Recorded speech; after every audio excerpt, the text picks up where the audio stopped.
So last time I was talking about the scaling ensembles for soft spheres, jamming of soft spheres.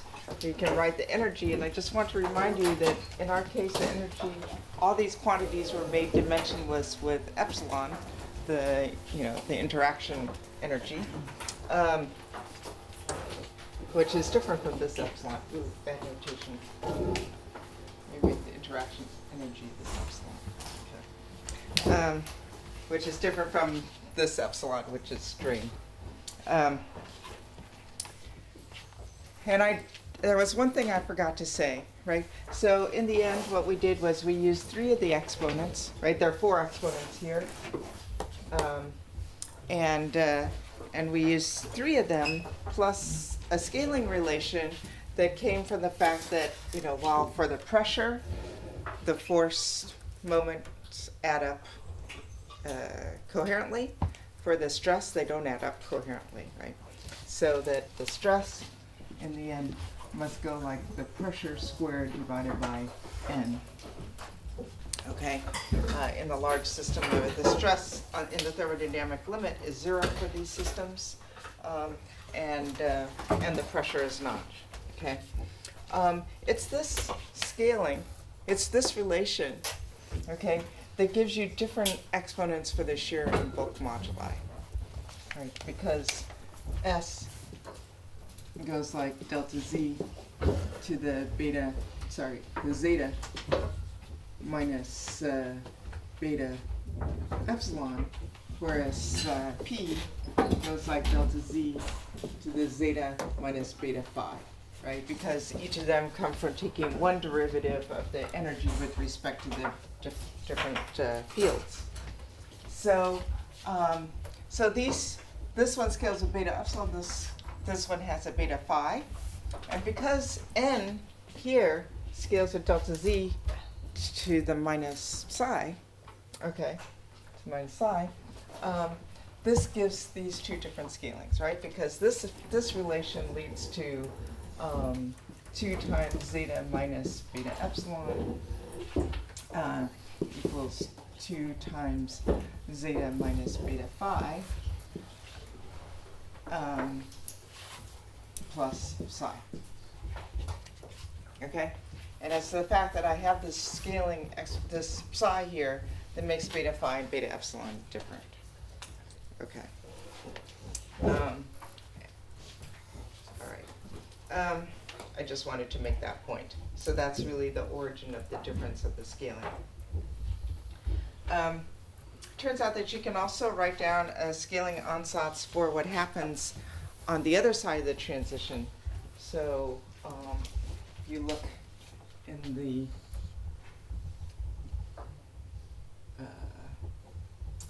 let's say we can say phi minus phi c versus temperature plane. Right. Everything that I've been talking about has been on this side. 0 temperature, the scaling ansatz. So that's on the plus side of the transition. Okay. The minus, on the other side, you have hard spheres. Okay.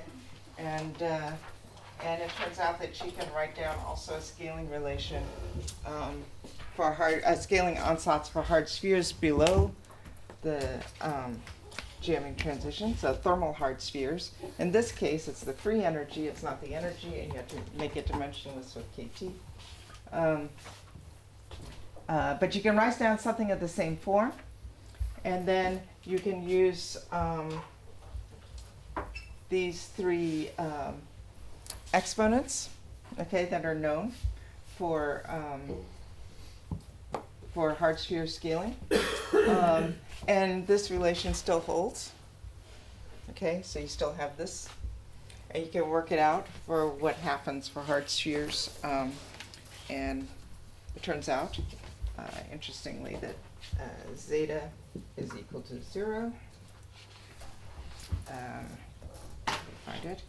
Zeta phi equals 3 plus theta E, by the way, is the force exponent. So P of F, I'll just remind you, remind you over here.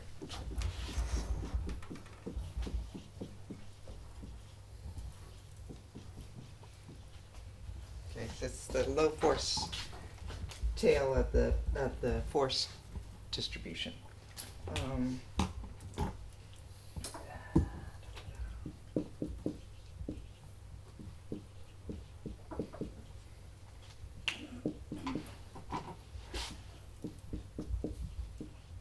Okay, so you can so these three exponents plus that is enough to actually fix all of these and make predictions for the finite size scaling of thermal hard spheres. The interesting thing, one interesting thing, is that psi minus, the finite size scaling exponent, it's different from psi plus, of course, but it also does not correspond to the transverse length scale. So remember here, this psi plus corresponds to the transverse length scale. So psi plus is the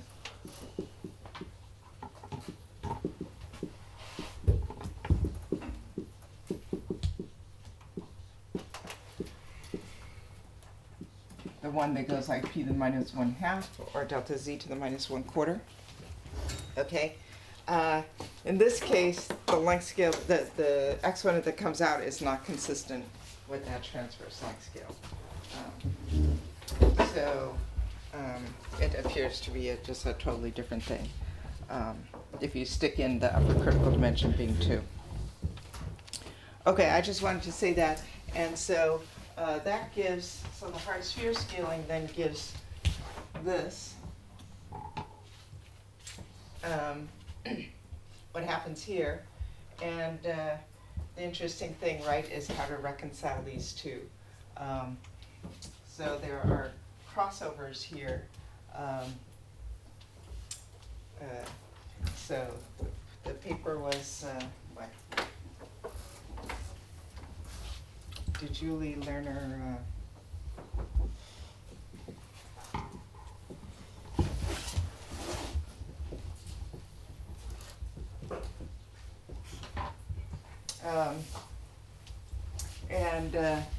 so there's a crossover here. Let me draw it in. So they call this soft spheres, zero temperature soft spheres, and then there's entropic soft spheres regime, and then another line, and then the prediction is that hard sphere behavior continues out to this red line. Okay, based on arguments based on marginality and effective medium theory. Okay, so somehow these two forms should be reconciled through these crossovers, because I think there are no singularities anywhere in temperature. Okay, so is that true? Oh, there's a Gardner phase there. Okay, I don't know what that does. Okay, but assuming that there are no singularities in here, then you should be able to glue these two theories together at some point. Okay. Just wanted to say that. All right, so why is it important to have a scaling ansatz? Well, if you think about the history of criticality, right, the scaling ansatz is really a direct consequence of having a renormalization group. Scaling, this sort of form follows from RG.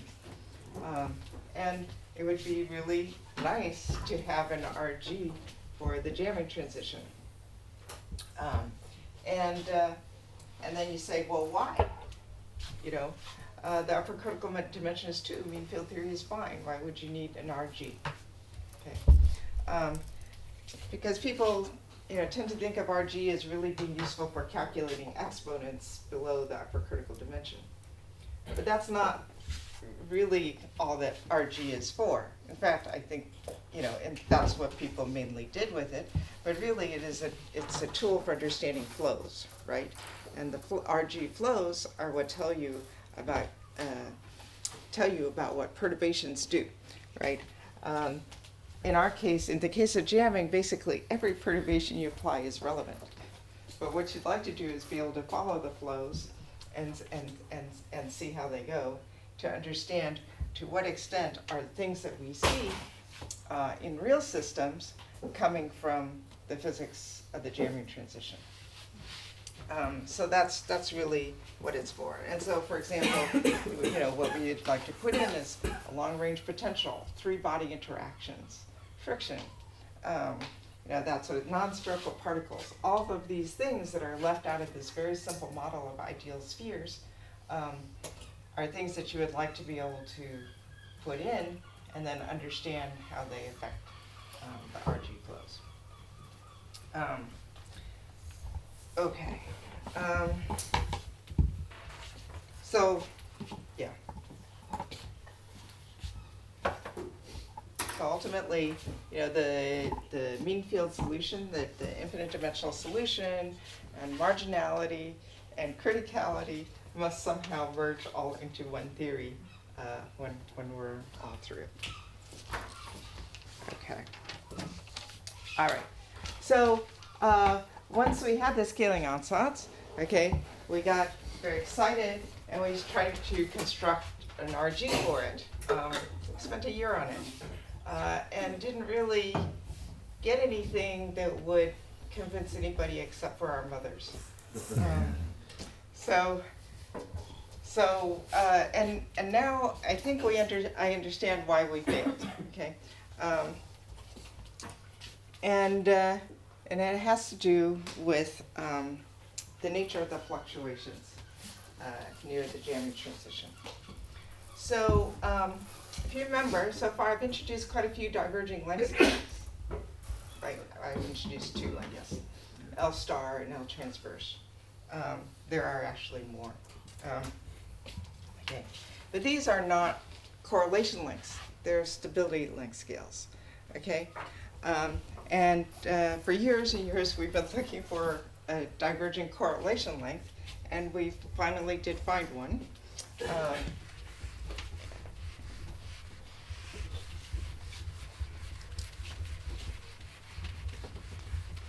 I'm going to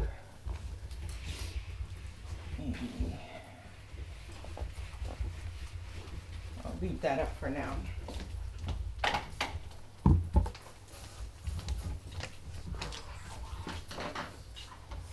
Okay, so this is a paper by Daniel Hexner.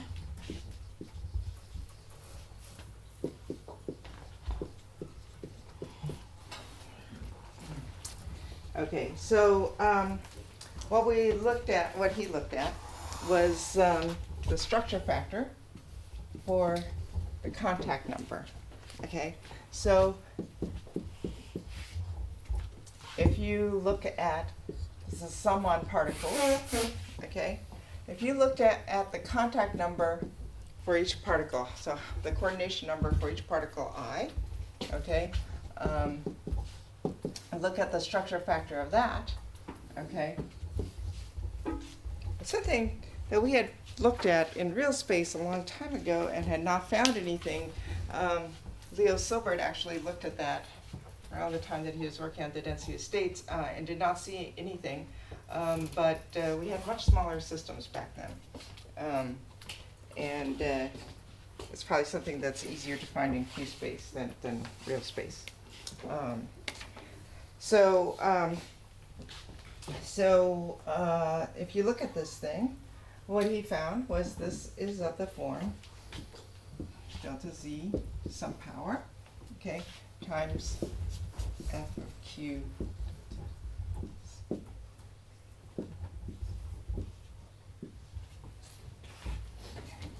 so this is our finally a diverging correlation length, okay, because q times delta z to the minus nu z is like 1 over q, a length scale, times delta z to the nu z, which a length scale that would diverge as delta z goes to 0.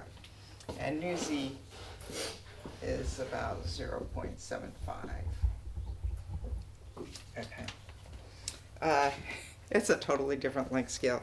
It does not, we had remembered the exponent for L star is 1, and the exponent for L transverse is 1/2, and this is somewhere in between. So, all right, so here's a third diverging length scale. It is not related to what you would get from this, right? Which is, sorry, from the finite size scaling, which is L transverse. Okay. Yeah. Can you just say again what little delta z is? It's big delta z. Okay. Thanks. Sorry about that. So that's the per particle, the distance from S is Per particle, yeah, so with each particle, how many nasers does it have? Minus cc. Okay.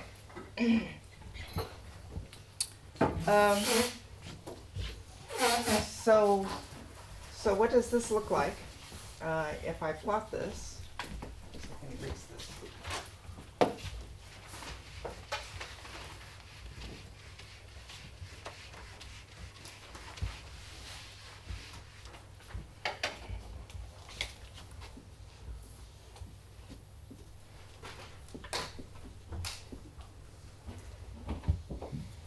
Actually, let me just plot the scaling function.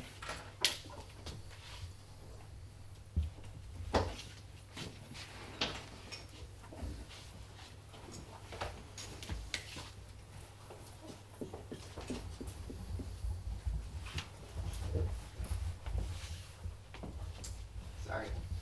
All right.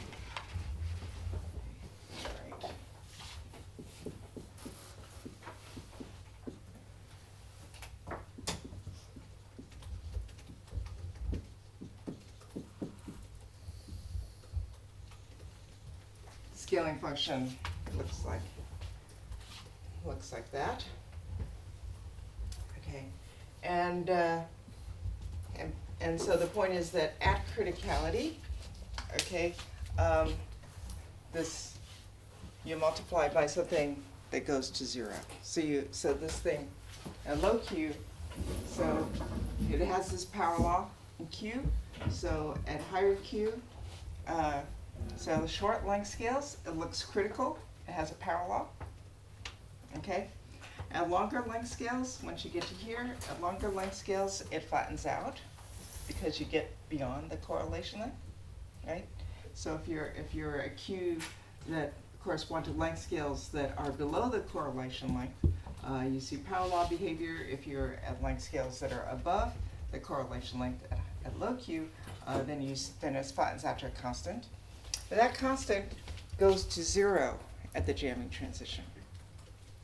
Okay, so at the jamming transition, you just get a pure power law going to 0. And I just want to contrast that with what you see for the Ising case. Okay, so for the Ising case, what you would see for the magnetization, throw this one away and try to get rid of markers that are not working.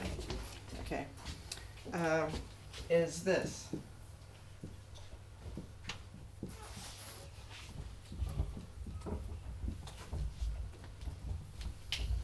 Okay, and what does that look like? Let me call that FM.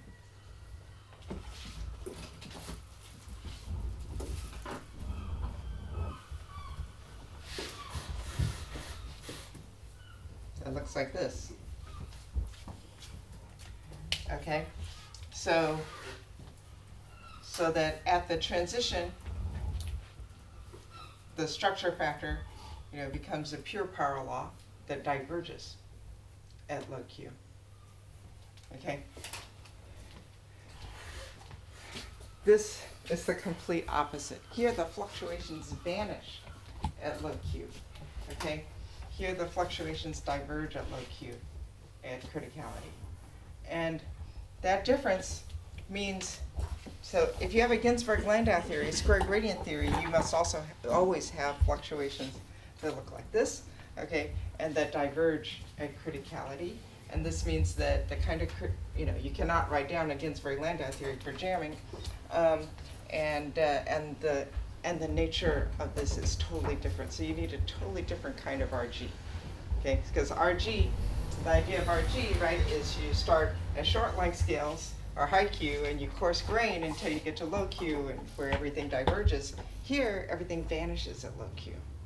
Okay, so if you want to do an RG for jamming, it would have to be totally different from all the kinds that are usually done for criticality.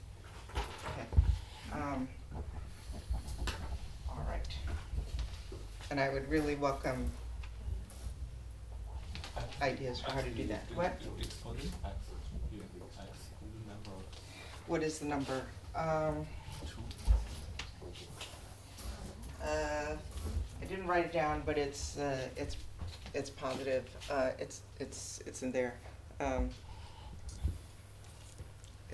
think it's a border one. It's 1 something, 1.25 or something. I can't remember. Yeah. So is this not something that can be done with the real space reorganization group? No, because real space is the same idea, right? You coarse grain. You start with smaller. You imagine McDowell-Kadanoff, right? Start with smaller things, and then you put them together to make bigger and bigger and bigger things, and then the fluctuations diverge as you get bigger. Here the fluctuations have to go away. The coarse graining has to be done so that the fluctuations go away. Why do the fluctuations have to vanish at low Q? It is because at the transition, the system is isostatic. There's no fluctuations of the average contact number. It is always 2D. Okay, so this follows, in fact, directly from isostaticity. And sorry, you mean isostatic for IP uniform? Yeah, I think it's hyperuniform because it is isostatic, because delta Z has to be 0 at the transition. Okay. Okay. Yes. So this property, as Julio just said, where the fluctuations go away at low Q, vanish at low Q, is called hyperuniformity. Okay.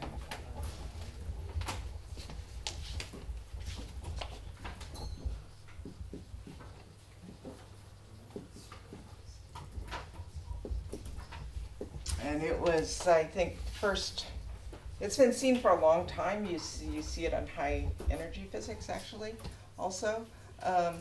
But in the sort of condensed matter statistical physics community, the first person to really talk about this a lot is Torquato, and I will look up the reference for his first paper on hyperuniformity. He has a lot of them. Okay. All right.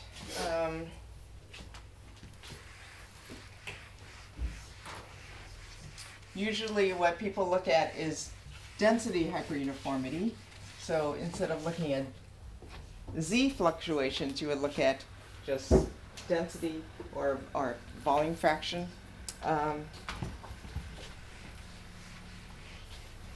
The structure factor for density or volume fraction.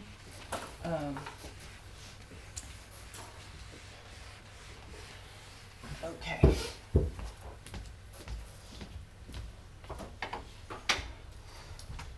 Another way to look at hyperuniformity is to look at this in real space. So you can look at it in Q space with the structure factor. You see this power law behavior. Okay. Alternatively, you can look at it in real space by looking at taking small cubes or small parts of the system, subsystems, Okay, and looking at the delta Z fluctuations in these small subsystems. Okay, so you can look at what I'm going to call sigma Z squared of L, okay, which is 1 over, and you can divide by density to make it in terms of number and dimensionless. Okay.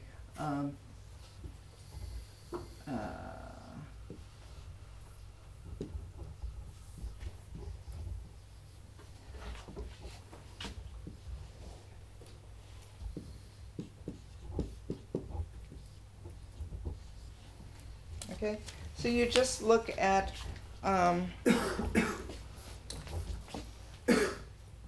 the coordination number fluctuations. This is only yes. I should have said, so you asked what was delta Z. At criticality, at ZC, I should use a different symbol.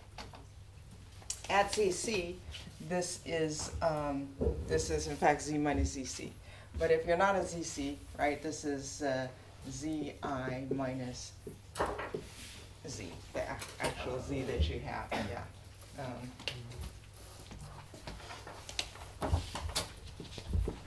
Sorry about that. So this should also be the little delta CI. Okay, so because then these are fluctuations around the mean, right? This is the standard deviation, and if Z were random, okay, if the delta ZI's were random, right? They would scale like L to the D. Okay, so this thing would go to a constant.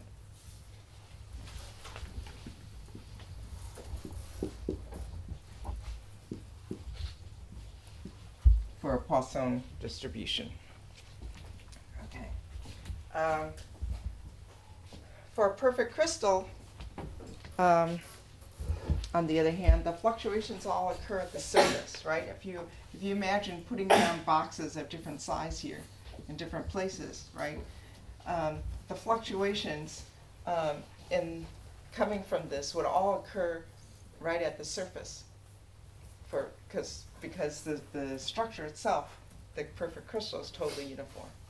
Okay, and because it occurs at the surface, this will scale like L to the D minus 1, and this thing will scale like 1 over L.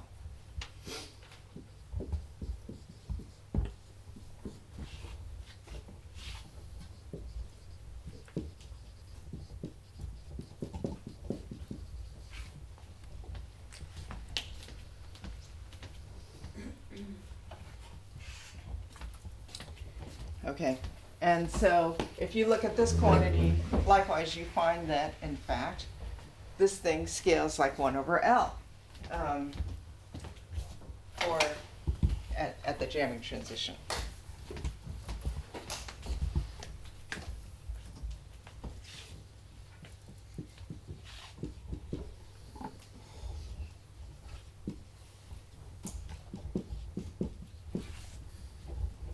Okay, so there's a crossover from behavior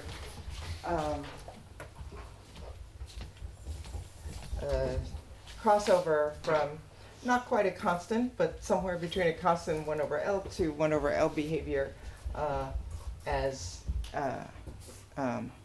you know, with the length scale, with a correlation length, which is diverging at the jamming transition, same exponent as we see in Q space, of course. Okay.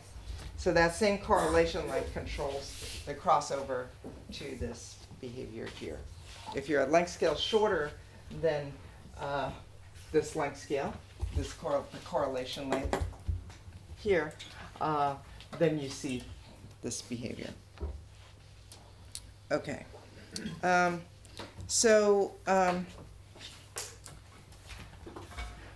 you say, okay, so it's the scaling for jamming is really coming from the surface. Now for crystals, okay, you can get an idea of of how much of the window matters. So if I put down this square and I said all the fluctuations come from being at the edge, right? You can quantify that by saying, okay, let's put down a window. So just put down put this down and say how many of the fluctuations come from a strip, and figure out the width of this strip. Okay, that captures the fluctuations. And that's called the hyperuniformity disorder length.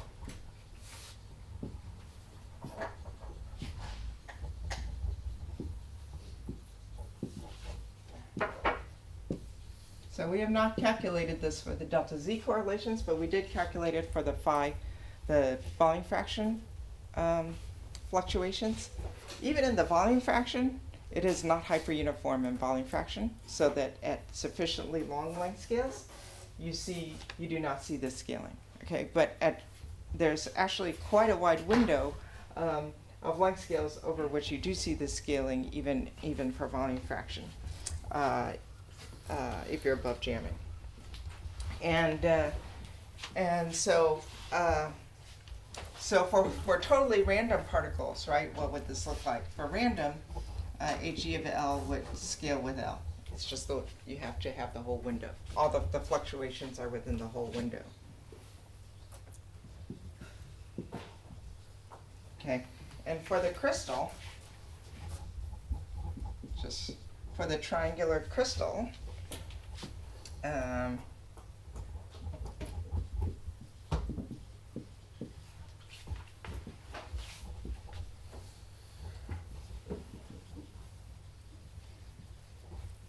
okay, and it's interesting, the length scale that comes out for jamming is 0.068 sigma. Okay. Over the length scales over which this is flat. Okay. At sufficiently high length scales, it is not hyperuniform, so you don't see this, but over a wide range of length scales it is. And it's amazing, it's almost the fluctuations are almost as suppressed as they are for the perfect crystal. Okay. Just want to point out that for the perfect lattice, right, of course, the system is hyperuniform in density and also trivially hyperuniform in coordination. Yeah. Can you explain how you define your hyperuniformity disorder? Yeah. Let me give you a reference.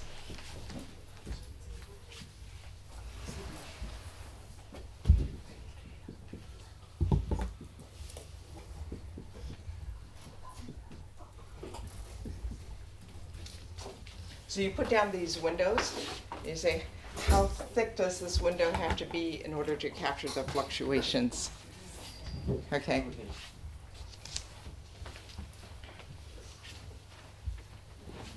Alright, Yeah. if it was hyperuniform, what would H to D look like? It would just be constant out to L going to infinity Oh, it's always a constant. for all L, instead of only just a range of L. Okay. Yeah. So, and yeah. So is sigma, when you have a number times sigma, is that the That's the particle diameter. okay. Yeah. So it's tiny. So it's okay. It's amazingly, density fluctuations are amazingly tiny in these systems. Yeah. You move you consider a window that is 0.068 of particle diameter to capture the fluctuations in the number of contacts, or fluctuations what? This was for density. We haven't done it for contacts yet. No, okay, Yeah. so, okay, the fluctuations. Yeah, it'd be very interesting to do it for contacts to see how big it is compared to the perfect crystal. Yeah. But what look like, you consider the density of the whole system and then the system inside the window for which fluctuations? Yeah, you say, you put down these windows and say, how thick does this window have to be in order to capture the fluctuations that we see? But if your Maybe window two. is smaller than the average particle, how do you do that? Like, sorry, like maybe I'm misunderstanding, but it seems like the length, the size is like a 20th of a particle diameter. Yes, yes. So if your window is smaller than a single particle, how are you capturing density? So yes, you can, basically you distribute the density over the whole particle. So it's not all at the center. Okay, so you say the particle is uniform in density, and you capture the part of the particle that's in the window. There are different ways of doing this, but this is what was used here. Yeah.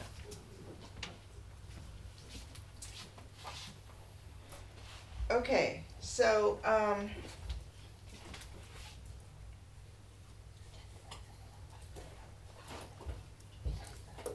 I'm sorry.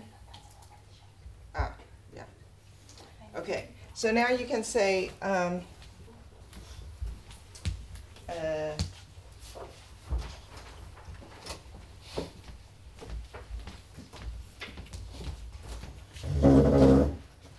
have these fluctuations in these windows. I forgot to say there was a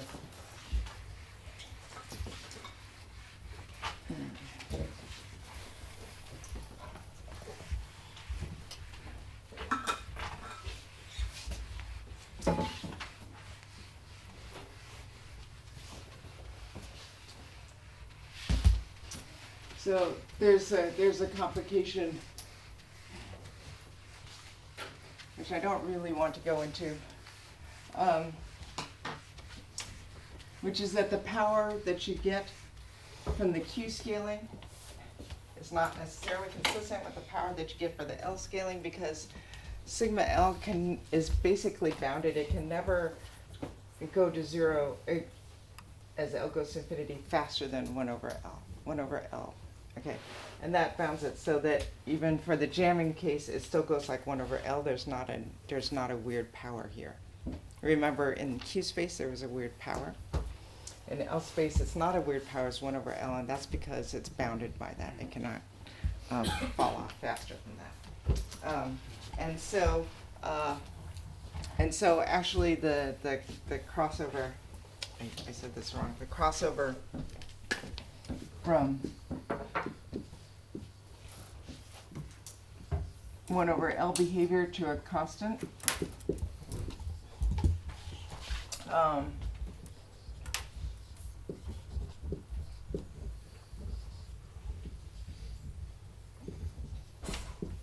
Okay, let's see, F goes like delta Z minus nu F.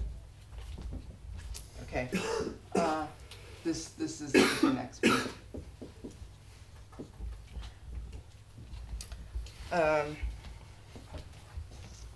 Okay.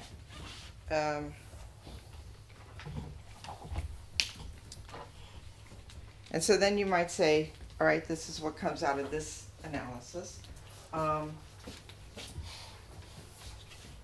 These are the fluctuations in little windows. And so Francesco and Pier Francesco then asks, okay, what about the fluctuations in the whole box? Okay, the fluctuations in the whole box, if I look at different samples of size n, okay, the fluctuations of those should scale the same way. And so this is a paper by Hexner, again Daniel Hexner, now with Pier Francesco and Francesco.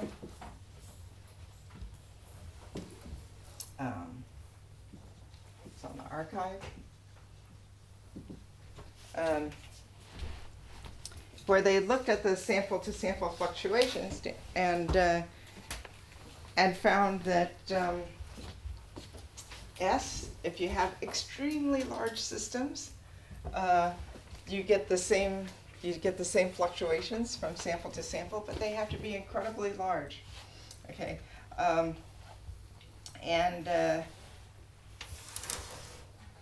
the reason probably why is because for these subsystems, right, you don't enforce periodic boundary conditions. Okay, whereas for the whole system, you enforce periodic boundary conditions on it, and you have to get large enough so that you forget those periodic boundary conditions in order to see the same scaling.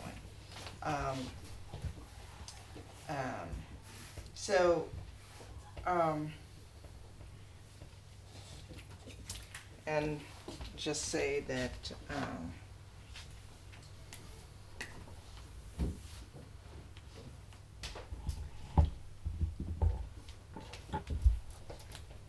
well, okay, so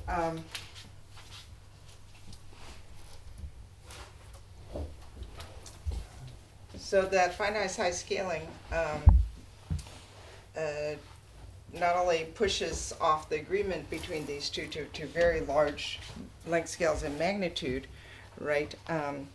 You also see interesting scalings of this, and so, well.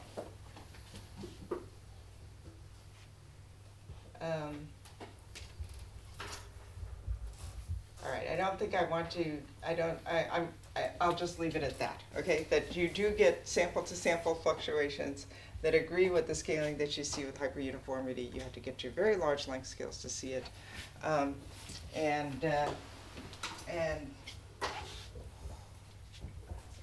I don't know, is there anything, I think that's mainly the message that I want to leave from that in order to get on.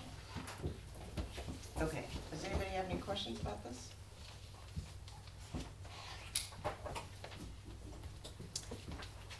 Okay, so now we have this thing, and these fluctuations are in delta z, okay? But delta z was what we use as our control parameter, analogous to the reduced temperature in the Ising model, okay? That's a weird thing from the point of view of the scaling ensembles. So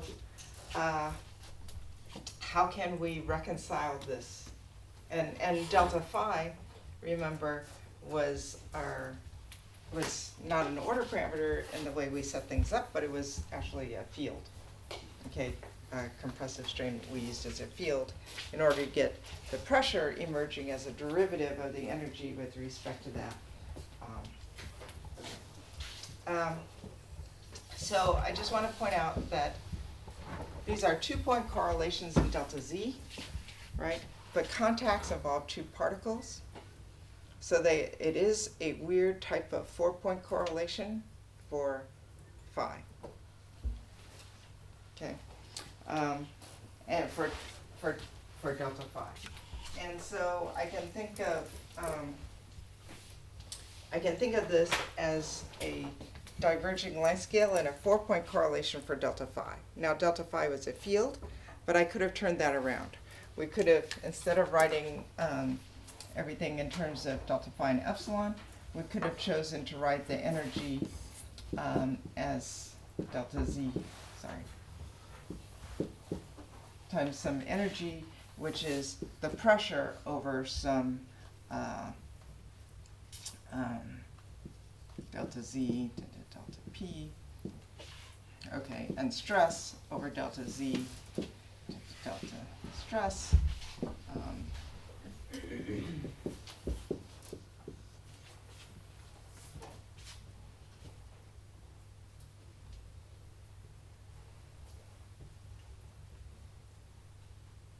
Okay, in which case delta phi would emerge as a derivative of the energy with respect to pressure, and then 2 derivatives with respect to delta phi would give me the inverse modulus. Okay, which is maybe more sensible because then that gives me for the shear modulus something that actually diverges at the critical point. So so if we do that, so if we set it up this way, then delta phi is an order parameter. Okay, and so what we're seeing is divergent correlations in a 4-point correlation of the order parameter. it's a very weird correlation, but it is a 4-point correlation. And maybe that's the way to think about this in terms of reconciling this with the scaling, this new result of having a diverging correlation length and suppression of fluctuations with the scaling ansatz. Okay.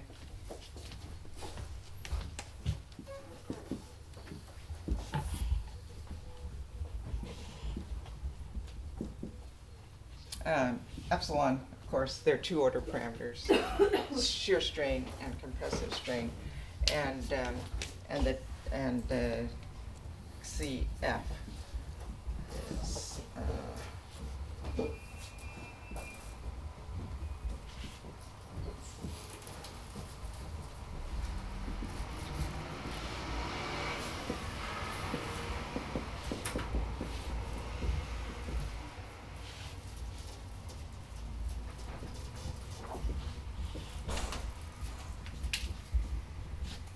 okay.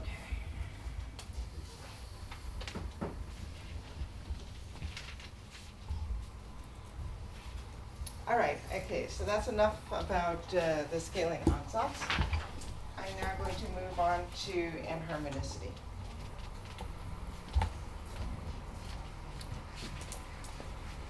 So far, everything I've talked about have been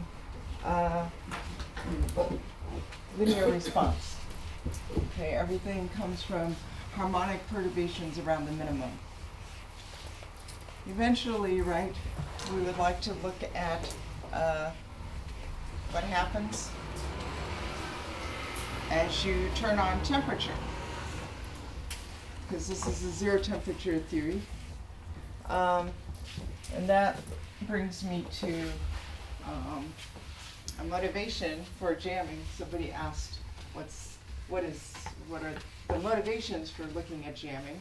And there's one I forgot to mention, which is weird because it is a reason that's worth millions of dollars of funding from the Simons Foundation. So let me just mention that motivation now. Okay. That's why so many of us are working together on this.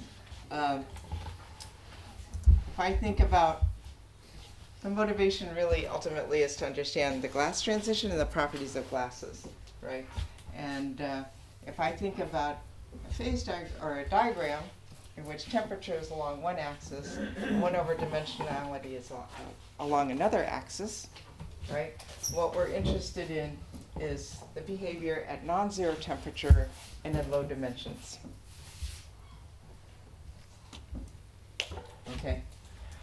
If you want to get to this point, for many, many years, the only starting point, solid starting point that people had was to come from the high temperature liquid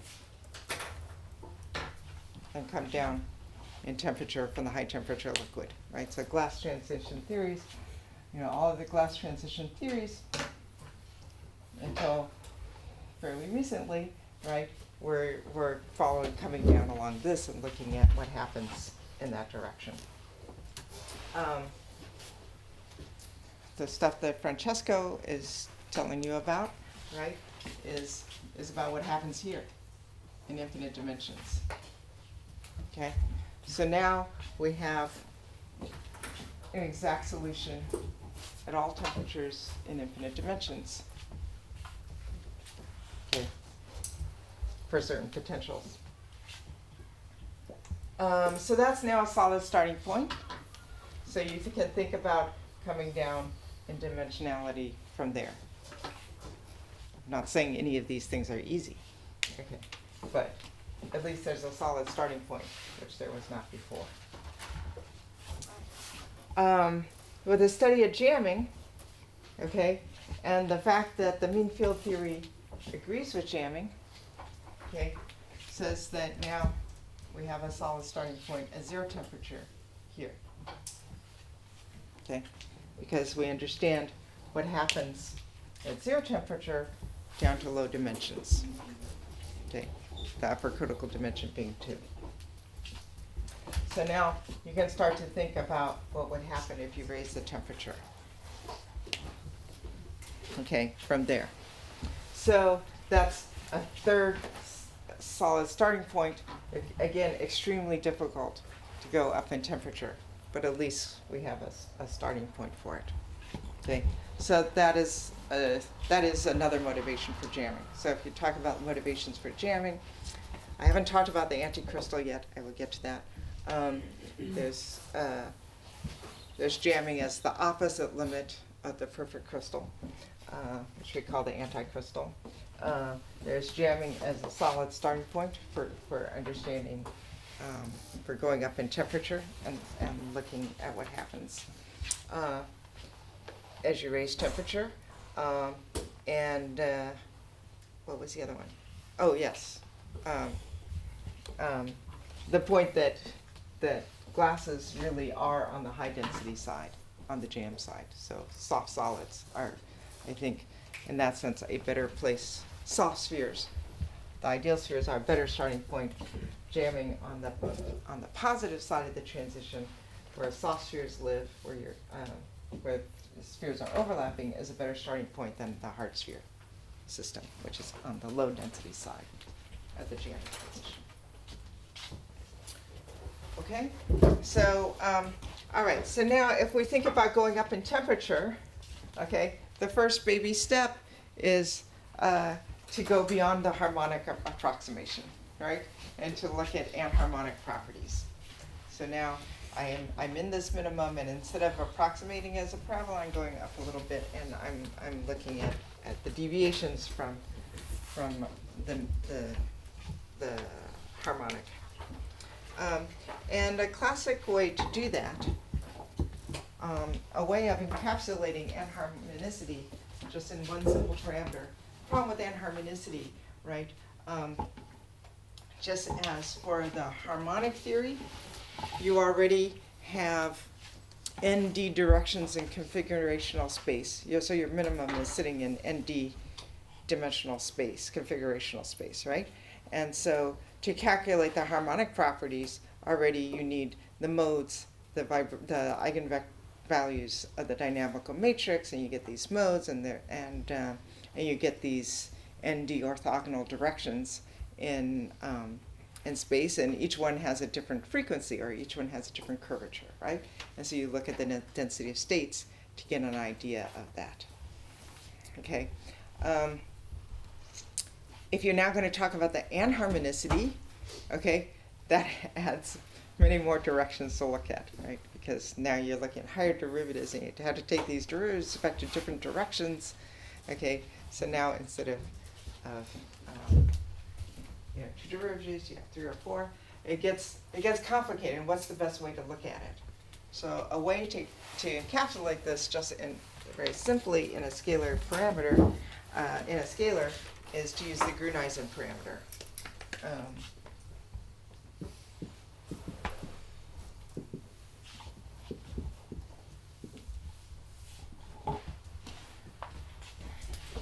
Okay, and that is, so for a given mode, you do this mode by mode. You look at how the mode frequency shifts as you compress the system. Okay, so this does not capture everything, but it captures something about the anharmonicity. All right, so if we look at this Gruneisen parameter, there are they're basically, what we're interested in is Gruneisen parameters. Especially we're interested in things that go unstable, right? Eventually we know that if we keep going up or away from the minimum high enough, we're going to go over a barrier and into a new minimum. Okay? And so we're interested in Gruneisen parameters in which there's a mode frequency that goes to 0, so this diverges to minus infinity. Why do I say there's a mode frequency that goes to 0? It's because, right, if you go over, if you compress the system, if you imagine compressing the system until it goes over a barrier, okay, what are you doing? You're compressing the system and you're changing the landscape until the barrier vanishes, because this is all at zero temperature. The only way to go over a barrier is to make the barrier vanish by deforming your landscape. Okay, and so when the barrier vanishes, okay, the slope or the curvature at the minimum must vanish. Okay, and the curvature is the square of the mode frequency, right? So there must be a mode whose frequency vanishes at an instability. Okay, and if we think about these systems, right, there are two ways to drive a system unstable. If you remember, there was a V double prime term in the dynamical matrix, and there was a V prime term, right? And that gave us a scaling, for example, of omega star squared, which was something, some constant times delta Z squared, okay, minus some constant times the pressure, right? But this from the V double prime term, this is the scaling of omega star that we get from the V double prime term, and then you add the stresses, the V prime term, and that's minus P, right? And the idea of marginal stability was that these two terms really cancel. Okay? If you think about this, there are two ways to drive the system unstable. One is through delta Z, by decreasing delta Z towards the jamming transition, right? The other way is through pressure, by increasing the pressure. Okay? So the Grunheisen parameter can be broken up into two pieces. Okay? One which is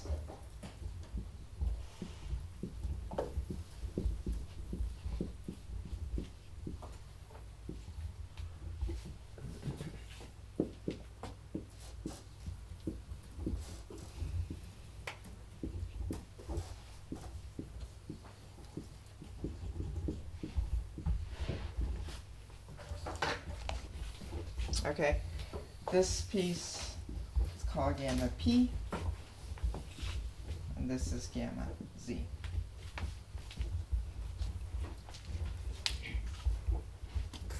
Now this piece tends to be positive, this piece tends to be positive, this is positive, right? Because if I increase delta Z, I am going to make it more stable. I move further away from jamming, I make it more stable. This piece is negative because if I increase the pressure, I make it less stable. Okay, so generally this one's positive, this one's negative. Of course, there are fluctuations mode to mode. Okay. Now, if you assume that the density of states at jamming is just the step function, so d of omega is just, at jamming, is just flat. And now you shift the modes up all the modes up according to delta Z squared. Okay, shift them all up and then shift them all down with pressure. Okay, if you assume that this expression holds for every mode, you shift them up with delta Z and shift them down with pressure, then that leads to the prediction that gamma P, right, you can just differentiate this thing, and you get that gamma P of omega should go like minus omega to minus 2, and gamma Z of omega should go like gamma to minus 1. Okay? And that just comes from doing this differentiation, assuming that this holds for all of the modes, that they all get shifted up uniformly and shifted back down. Okay, that is indeed what we see. Okay, so that's true. That actually does work. system.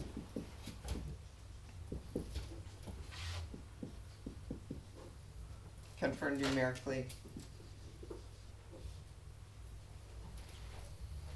In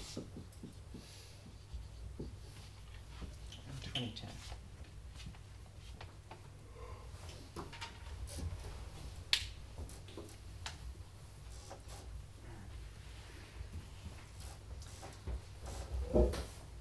Okay, so what is positive, right, as I said?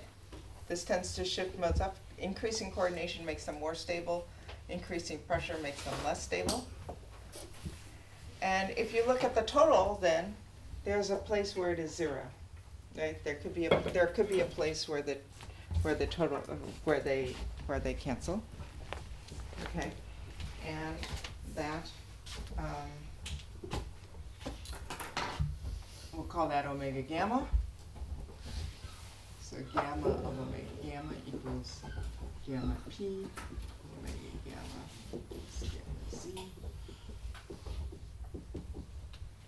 where those two terms just cancel, and that omega gamma is omega star.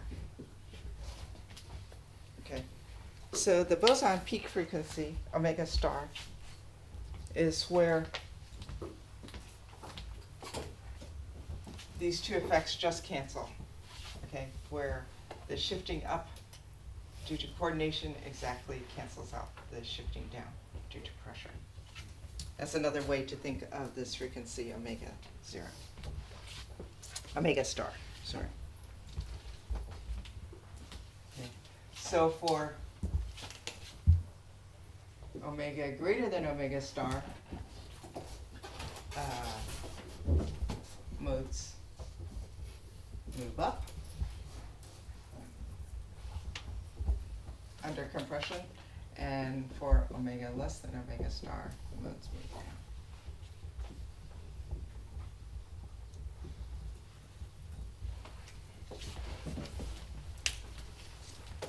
Okay, so it's really those quasi-localized modes.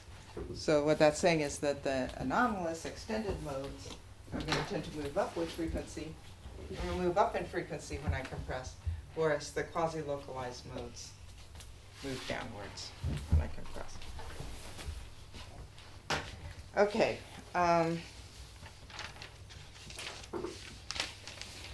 The other thing to say is that the coefficients here,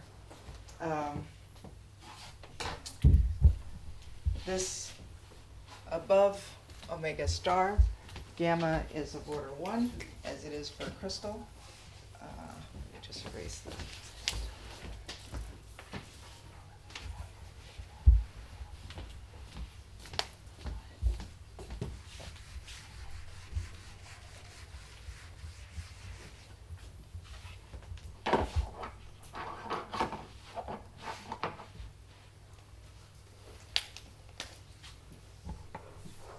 So if I look at the total gamma, okay, as a function of omega,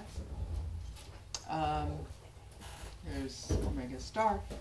It's of order 1.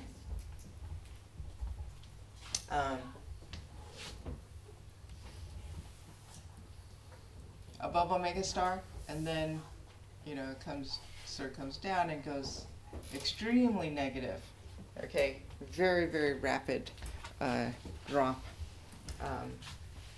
Extremely negative for omega less than omega star. So it's a very high coefficient. So so gamma p has a very large coefficient there. Okay, so these quasi-localized modes are really highly anharmonic, extremely sensitive to pressure.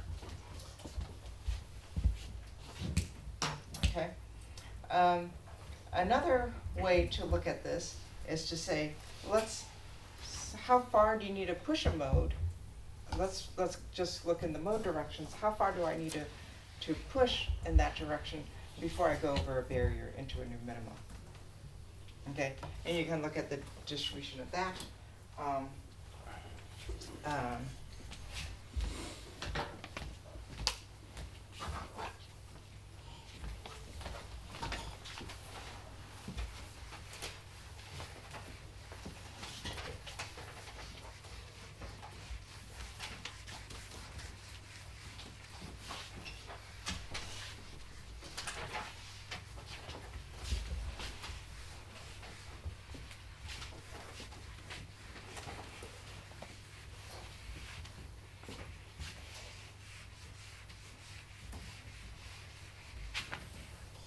So if I imagine taking this system,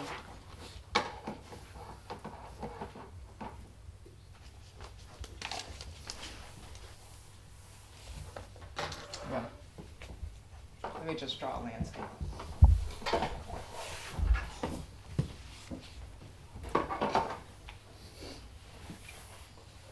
Okay, so I'm sitting here at my minimum, right? And then I ask how far do I have to push in a given mode direction. So I do this along all of the mode directions, the ND mode directions, and say how far do I need to push until I reach the energy barrier, okay? And how high is that barrier? So you can measure U max of omega. Again, it's very small, okay, for the quasi-localized modes, and much larger for the modes above omega star. And then you say, okay, how high is this barrier?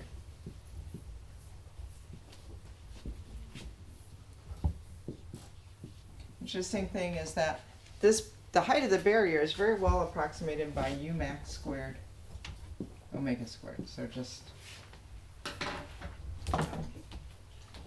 harmonic approximation. What? You apply force or how to push? Yeah, you just displace your particles along the mode direction. Imagine displace your particles in the mode direction and measure the energy. Okay, until when you minimize. So if you displace it by some amount and then you minimize and it falls back here, but now if you displace it by more than U max, if you minimize, you fall into another minimum.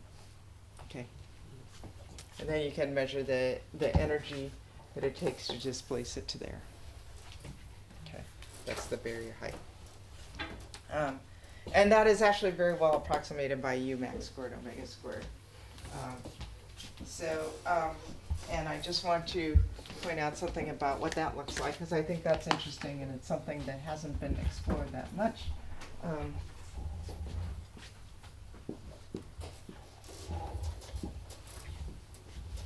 Okay. It's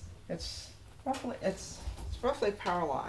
I did not write down the power and I can't remember what it is, but it's roughly power law above omega star, okay, and then around omega star it plunges down,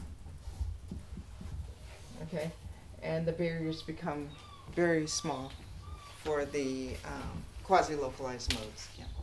So they're very strong signatures of omega star in all of these anharmonic quantities. Okay, the quasi-localized modes below omega star really behave very differently from the ones above.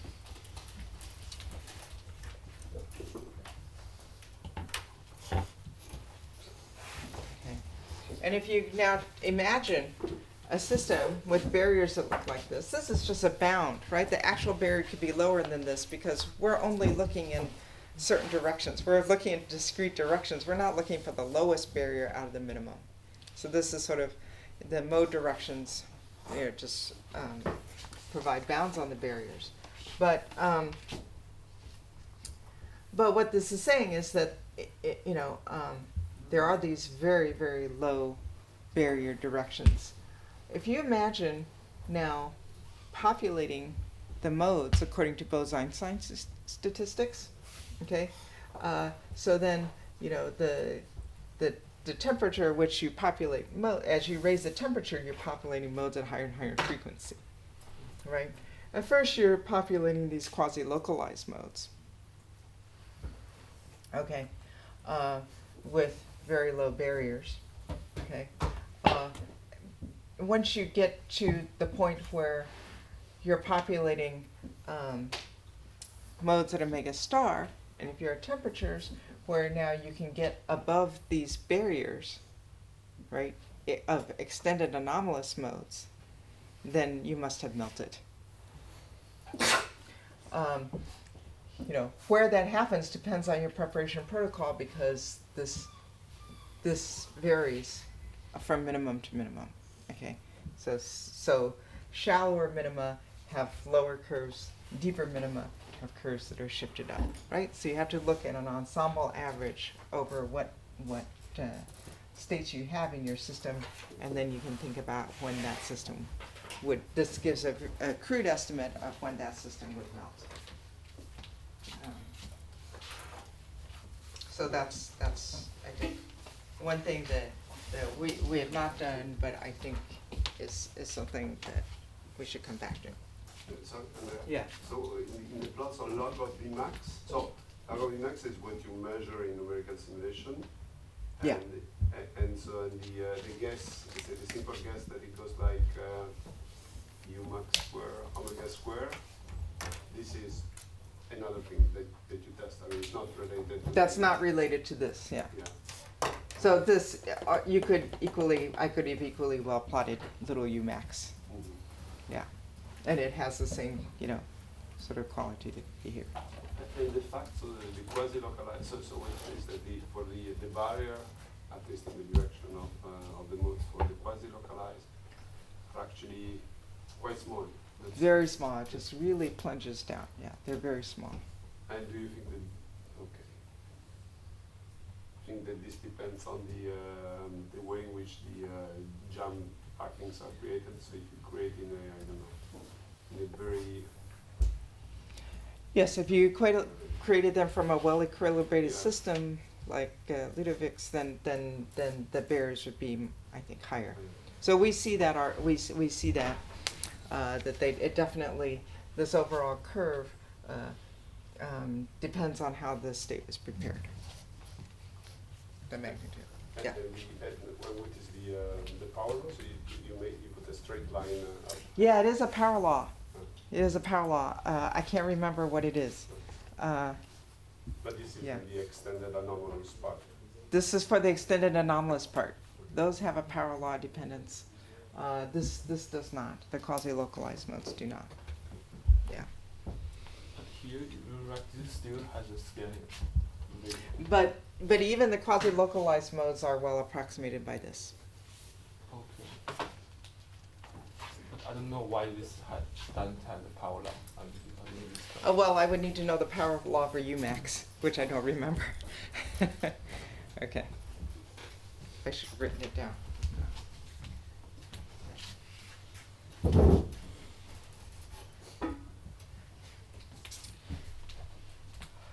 Okay.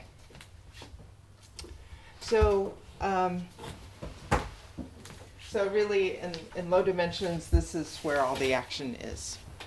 Okay, it's really completely controlled by the quasi-localized modes. Instabilities and harmonicity, everything is interesting for the quasi-localized modes. I just want to say, in mean field, these quasi-localized modes don't exist. Right? So this is low-dimensional physics. Yeah. Is this for a set delta phi or delta z? Yeah. Okay.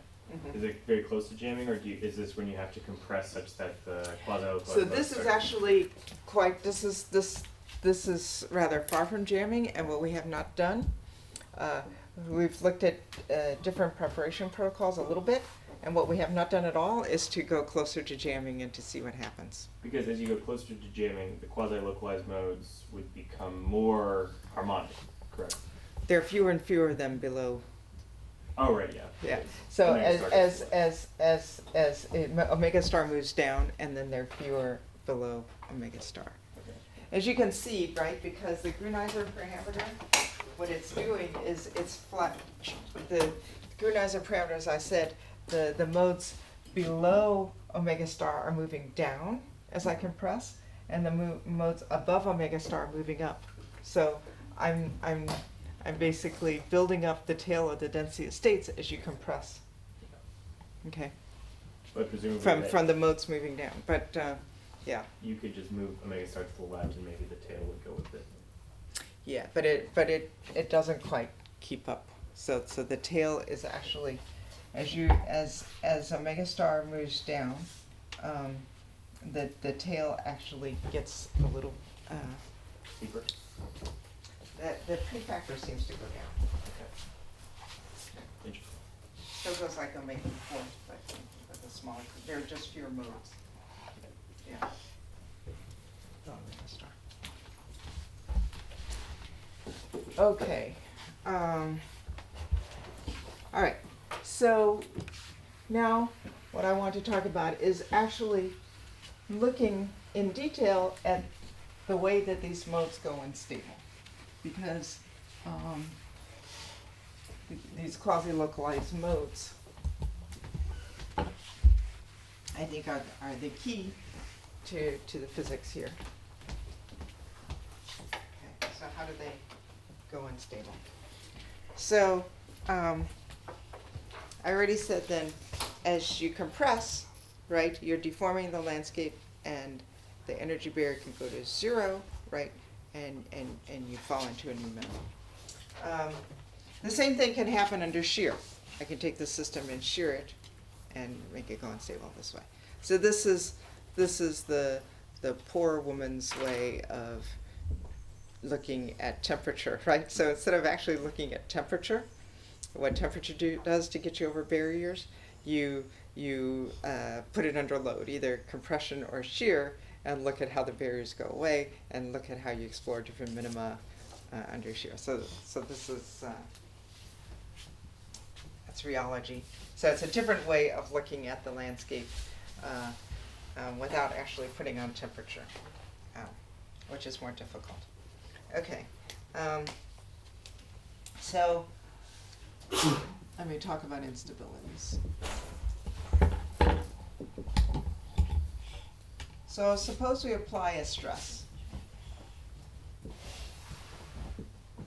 And I'm just going to call it tau, and it could be either compression or shear.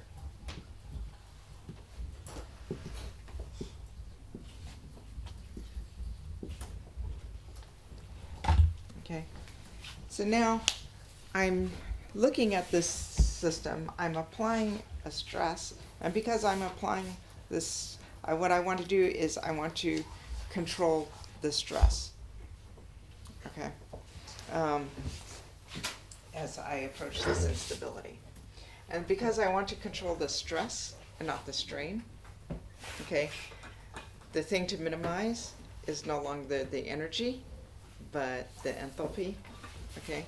So, so the relevant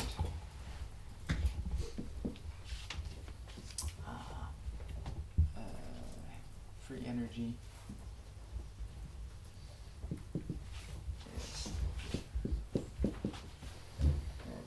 the energy plus PV, right? That's if I'm doing compression. If I'm doing shear, it would be E minus the shear stress times the shear strain. I called it S before. Shear stress times the shear strain times the volume for shear.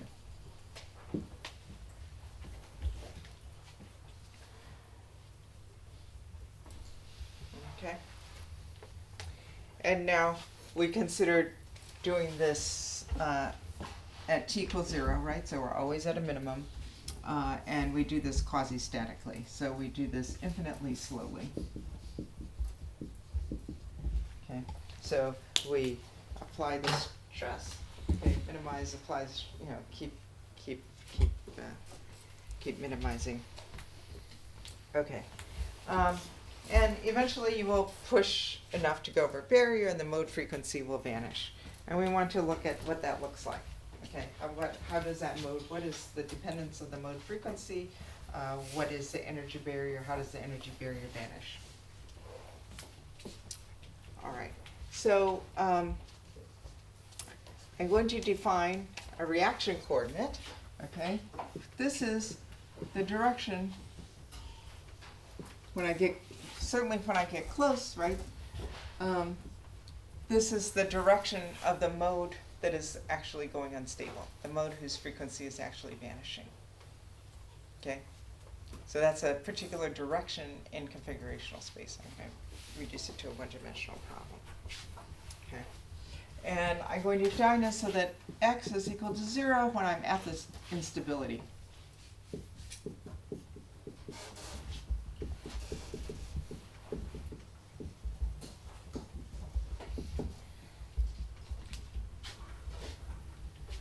Okay, then generically, right, h of x, if I'm right at the instability, what does this look like? My quadratic term has gone away, right? The curvature has vanished, and I'm generically then left with a cubic term.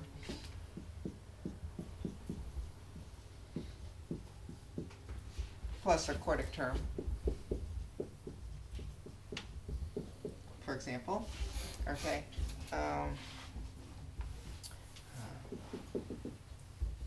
Right? So that I imagine this thing at the instability. I just had this, I had this frequency vanishing.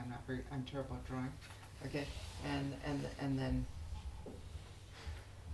it's going negative, right? And then maybe, you know, it's eventually stabilized again, but, you know, it maybe, okay. Okay, so I'm imagining it going unstable, and I've set it up so that it goes unstable this way. Okay. To the right. Okay.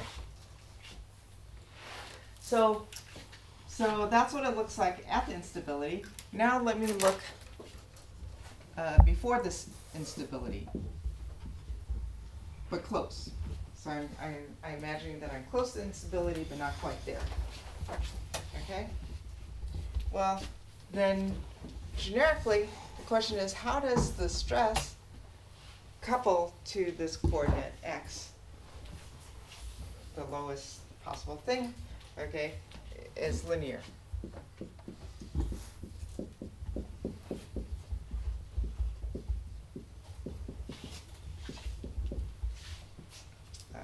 do I call it?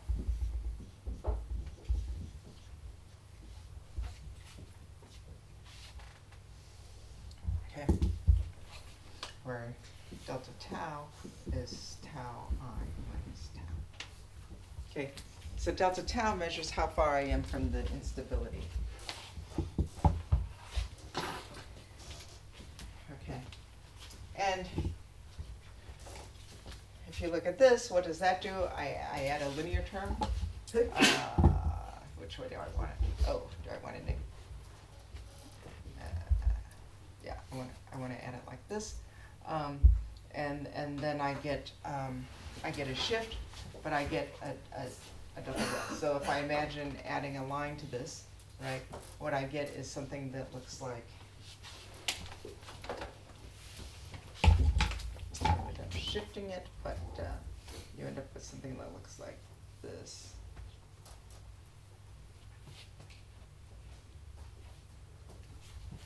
Okay, so I have an arbitrary up and down shift, but I have a new minimum at x0. I should draw it. I should draw it better.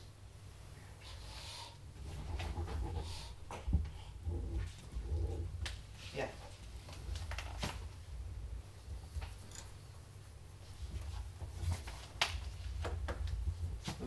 I don't understand why we use a linear term instead of, for instance, a quadratic term that says at delta tau is equal to 0. Well, I want to couple delta tau to x, and unless there's a reason by symmetry where this should not exist, then generically it should be there. Okay. So it's not like in Landau theory when the A2 is proportional to the control parameter and vanishes when the control parameter is equal to 0? That's what emerges, okay? Because now if I expand, instead of expanding around x equals 0, I expand around the new minimum. I get this, then I get a quadratic piece. Okay, so if you take this, right, and find where's the minimum, okay, we find that x0 is square root of minus c delta tau over a3. Okay, so now I expand around the new minimum, and this is a constant minus a3 x0 x minus x0 squared, okay, minus 1/3 a3 x minus x0 cubed, okay, plus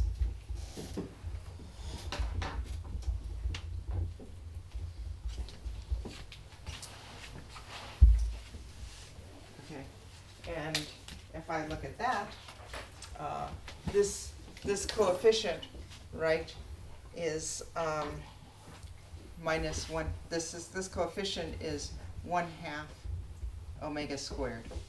That's the mode frequency. That's the curvature around the minimum. Okay, so this is minus 1/2. So that tells me what omega squared is, and this term, you know, all right.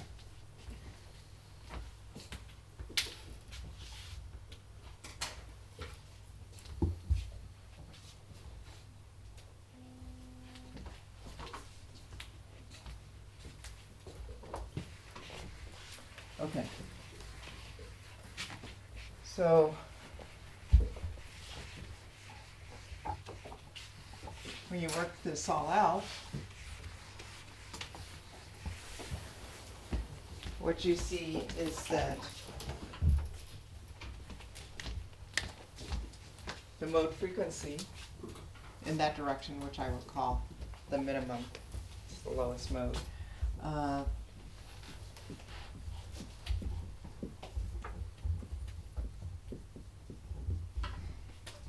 it goes to 0 as the 1/4 power of the distance from the instability. Okay, and you can calculate the energy barrier that it has at that point, and that is 4. I don't know why I have all these stupid factors.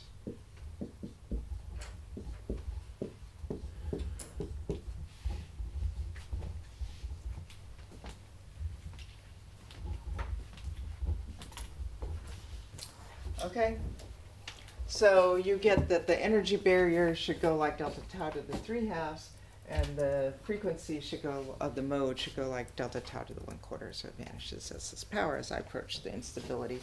And that checks out numerically, okay? So for each instability, you can look at it, it obeys this quantitatively, and you can extract C and A3, okay?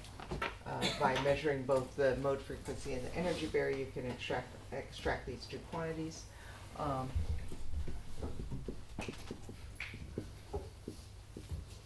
Numerically.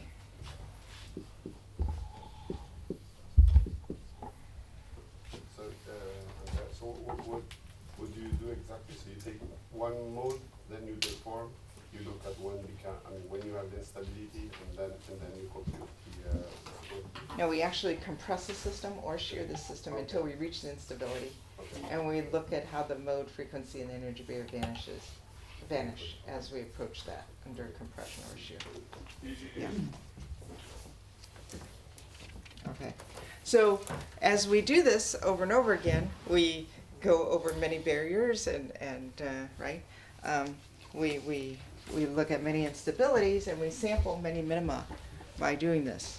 Okay, and we can look at the ensemble average of these minima that we explore in this way. And the idea is that we can then extract the statistical distributions of these quantities. Okay, so and there are basically 3 things to look at. We can look at the characteristic spacing delta tau between instabilities. How far do I have to compress or shear before I reach another instability? Okay, what does that distribution look like? What is the distribution of this coefficient C, this coupling? What does that look like? And what about the coefficient of this cubic term? Okay, we can characterize those for all these. Yes.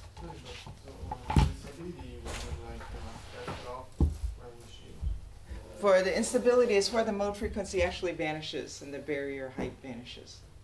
So I compress it, because remember this thing in the thermodynamic limit is, which I'm going to show you, is marginally stable. So I don't have to squeeze it very far before I get an instability in a finite system. Then I squeeze it, keep squeezing it, and I get these instabilities. Okay, where I have a mode frequency that is vanishing, and it vanishes exactly with the 1/4 power that this simple picture would predict, and with a barrier height that goes like the 3 power.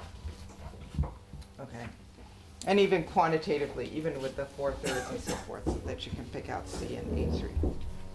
Okay, and so I can look at the distributions of these things near the transition. Oh, it's 10:05. Okay, I will start there next time. Okay.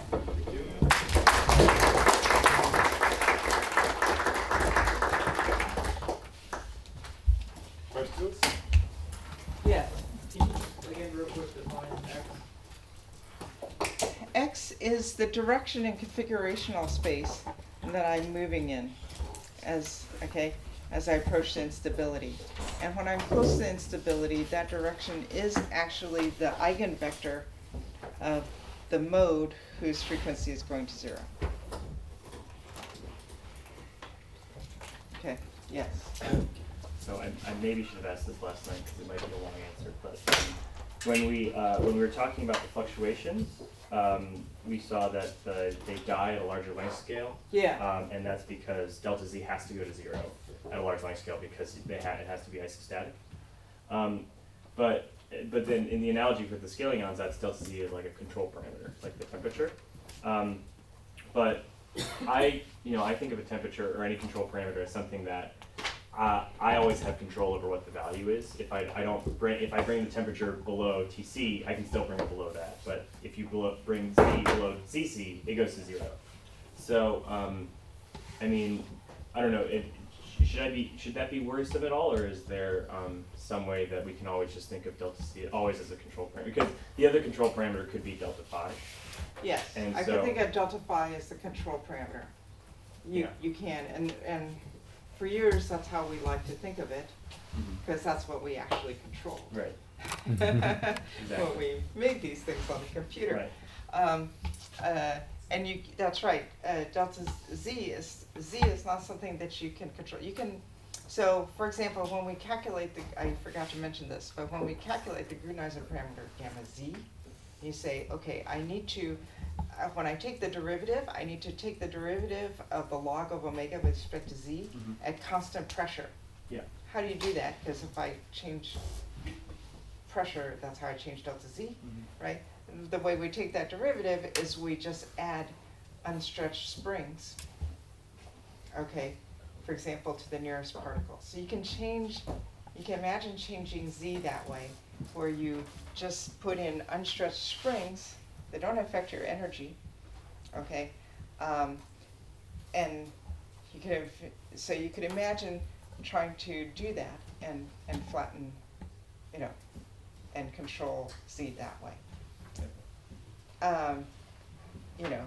We don't actually do that in practice. We just rely on what our packings give us. Yeah. But, I think it's something to think about, which is how to add bonds in that way, which is what we do, when I was saying the tuning by pruning stuff, where we remove edges where we want. We can also add edges where we want. Yeah. And I think, we need to think about how to add edges in such a way, so in a physical way, Right. to be able to control Z. Yeah. Okay, but this is not something that we have done.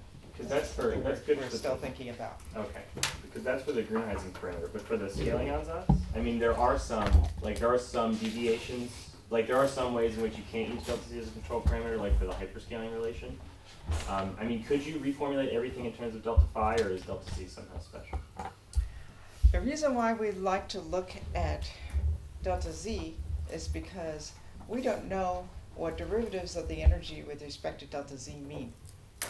That would be like the analog of the heat capacity Yeah. for the Ising model. And we don't really know what it means to differentiate the energy with respect to the coordination number. What kind of quantity is that? So we would like to be able to differentiate delta phi or epsilon or pressure Yeah. and Shear stress. shear stress, because we know what those derivatives mean. Uh-huh. Okay, Right. that's really why we do it. But we could, you're right, we could formulate our scaling ansatz in terms of, we could write it, we could write our scaling ansatz in terms of delta phi, okay, to some power, okay, and then just not do anything with this one.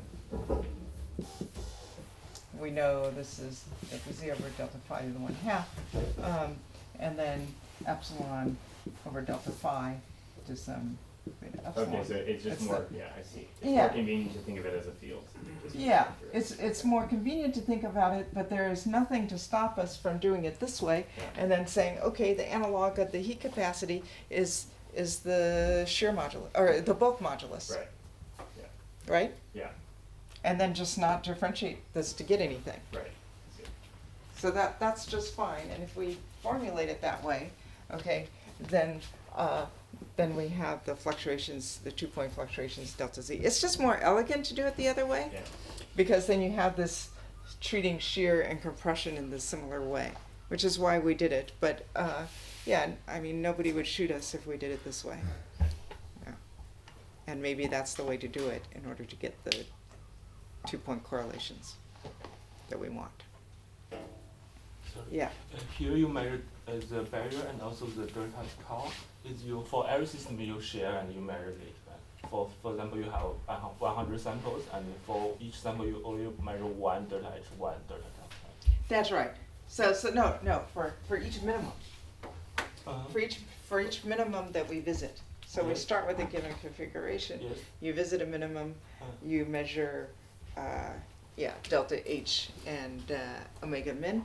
You extract C and A3, mhm. okay? Yeah. And then you go and you But- measure the distance to the next one, you measure it again. Okay. And then you do this for many realizations. Yeah, so, Okay. yes.